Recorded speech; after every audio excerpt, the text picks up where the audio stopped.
Merhaba araştıran insanlar. Tarihin unutulmuş ve tozlu raflarından ilk defa Kült TV tarafından gün ışığına çıkartılmış çok enteresan bir konu ile sizlerle beraberiz.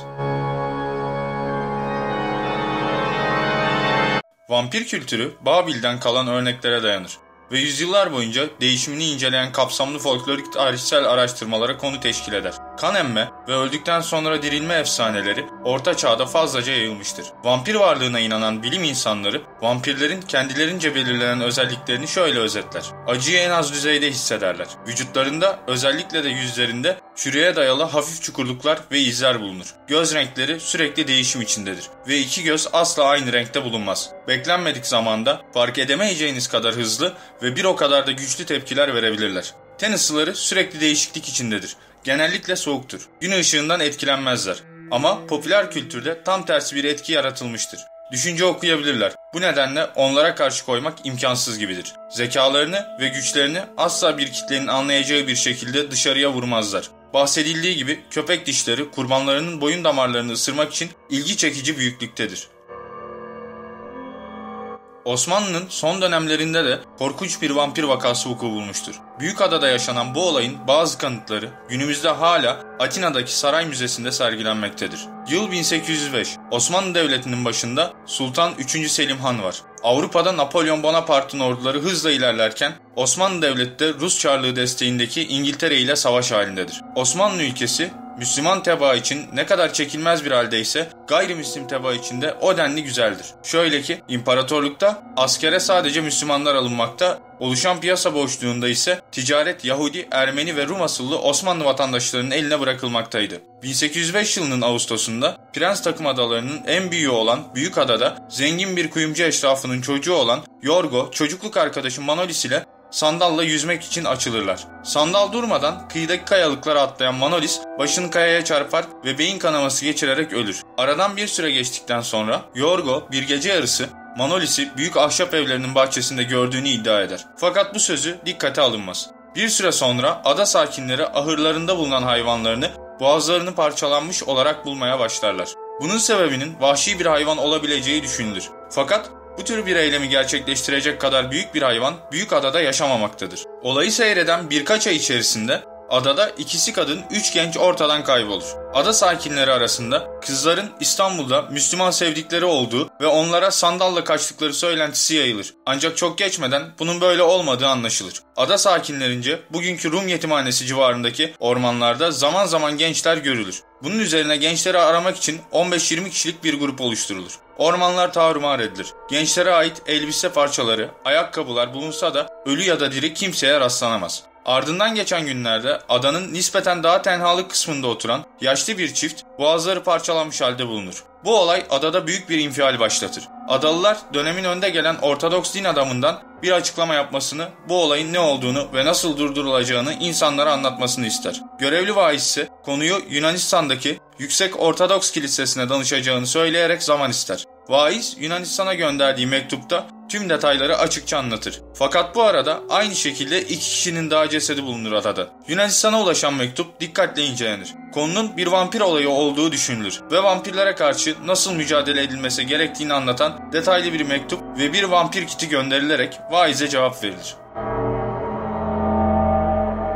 Vampir öldürme kitleri 18. yüzyılın başlarında özellikle Doğu Avrupa ve Karpaklar'da yaygın olarak kullanılmıştı. O dönemde Doğu Avrupa ülkelerinde bir vampir istilası olduğu söylentileri yaygın olduğu için özellikle bunun için seyahat eden vampir avcıları için üretilmiş nadir bir kitti. İçinde olan silahlar, kutsal ürünler ve kitaplar vampiri tanımlamak ve onu yok etmek için yeterli ürünlerdi. Peki kitin içeriğinde ne var? Ahşap kazıklar ve tokmak. Bu kitlerin belki de olmazsa olmazı ve en önemli parçasını ahşap kazıklar ve tokmaklar oluşturur. Kazığın yapıldığı ağaç bazı kültürlerde farklılık gösterirken bazen de etkisini arttırmak için kazığın sivri ucuna sarımsak solüsyonu sürülür ya da gümüş başlık çakılırdı. Bazen de haç formunda hazırlanırdı. Basit bir işlem gibi görülse de aslında iki büyük göğüs kemiğinin arasına ya da birden fazla kaburganın kırılmasıyla kalbin içinde bir delik açılmasıyla işlem son buluyordu. Çok kanlı olan bu işlem aslında vampirleri öldürme ritüelindeki bitiş noktasıydı. Gümüş bıçak ya da gümüş mermiler.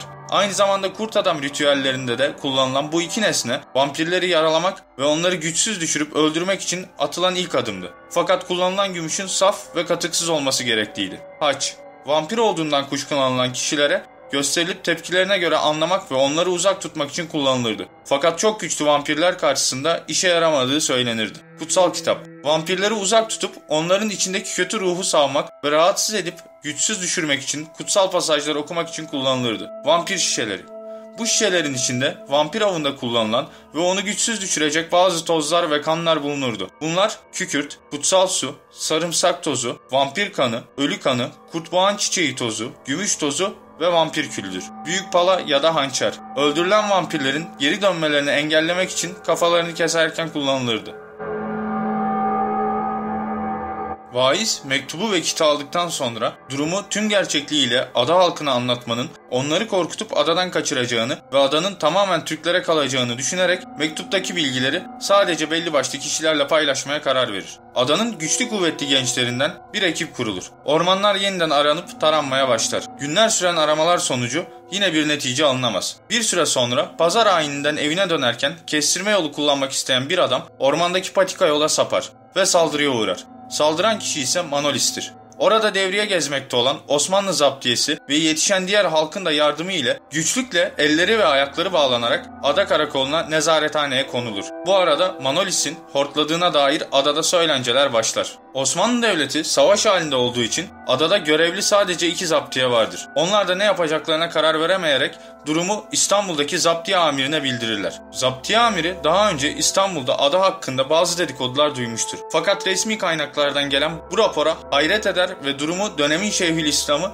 Zembilli Ali Efendi'ye bildirir. Bu sırada Manolis nezaretin küçük demir penceresini parçalayarak kaçar. Vaiz önderliğindeki ada halkı ada mezarlığına giderek Manolis'in mezarını açarlar. Ancak Manolis'in tabutunun boş olduğunu görürler. Tabutun parçaları eski bir Roma geleneği uyarınca vampirin yaşarken ait olduğu aileye musallat olmaması için Manolis'in babası tarafından evlerinin kapısının üzerine çakılır. Günümüzde Karadağ sokakta bulunan bu ev restore edilerek boyanmış olmasına rağmen tabutun parçaları kapının üzerinde hala görülebilmektedir. Manolis ve diğer gençlerin ise vaiz ve ekibi tarafından öldürüldüğü düşünülmekte olsa da bu konuya dair bir bilgi veya belgeye rastlanamamıştır. Konuyla ilgili daha başka bir bilgi bulunmaz ve tarihin gizemli tozlu raflarına kaldırılır. İnanılmaz bu tarihsel olaya biraz daha yakından bakacak olursak bazı olayların bu konuyu destekler biçimde ilerlediğini ve bazen de olayın gizeminin sürdüğünü görebiliriz. Bunlara sırasıyla bakarsak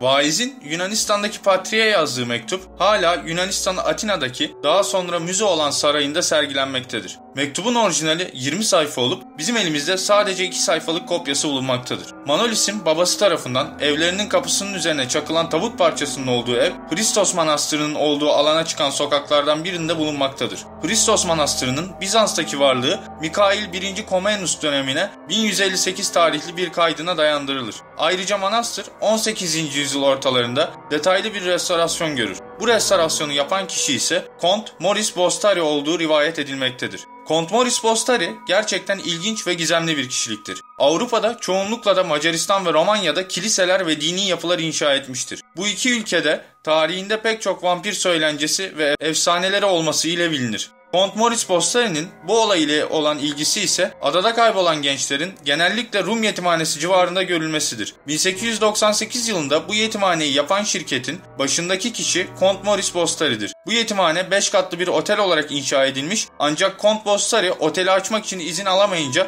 otel satılığa çıkmış ve hayırsever bir Rum olan Elini Zafiri Oteli satın almıştır. Yetimhanenin bulunduğu yere biraz dikkat edersek ada içinde bir otel için fazla uzak ve sarp bir yerdedir. Sahile yakın yakın ve manzaralı pek çok yer varken ada halkından uzak ve sert bir noktada, tabiri caizse gözlerden uzak bir yerde bu otelin yapılmasının nedeni acaba vampirler için bir toplantı ve barınma yeri mi oluşturmaktı? Kont Maurice Bossari ile ilgili detaylı bilgilere ulaşmak istesek de tıpkı bir hayalet gibi neredeyse isimsel bir kişi görülmektedir. Günümüzde internette de arattırdığımız her şey hakkında yüzlerce sayfalık bilgilere ulaşsak da bu gizemli kont hakkında yazılan 2-3 cümleyi geçmemektedir. Sanki onunla ilgili her bilgi saklanmış ya da silinmiştir. Fakat ulaşılan en önemli bilgilerden biri Kont Maurice Bossari'nin aforoz edilmesidir. Kiliseler, manastırlar, dini yapılar yapmakla ilgilenen bu kişinin ne gibi büyük bir günah işleyip de aforoz edildiği ise bilinmemektedir. Manolis'in evinin sokağında bulunan bu gizemli manastır günümüzde kapalıdır. Ancak bakımları düzenli olarak yapılmaktadır. Coca-Cola firmasınca manastırın yeniden restoresi için bağış toplanmaktadır. Fenerbahçeli efsane futbolcu Lefter çocukluğunu Büyükada'da geçirmiş ve oraya defnedilmiştir. Hayatını ve anılarını anlattığı kitaplarda ve yazılarda şu nokta dikkat çeker. Efsane futbolcu çocukken yaramazlık yaptığı vakit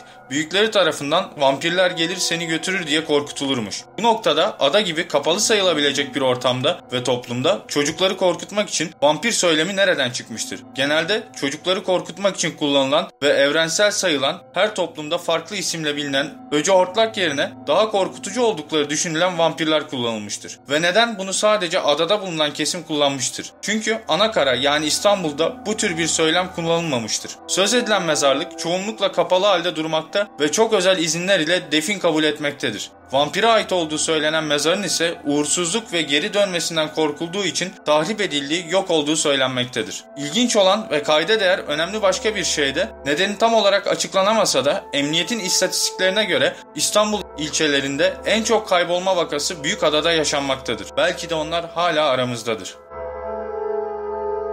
Bir videomuzun daha sonuna gelirken tüm soru, görüş ve önerileriniz için bana videoların altında bulunan e-mail adresinden ulaşabilirsiniz. Yeni videoları takip edebilmek için kanala abone olmayı unutmayın. Bir başka videoda daha görüşünceye kadar hoşça kalın araştıran insanlar.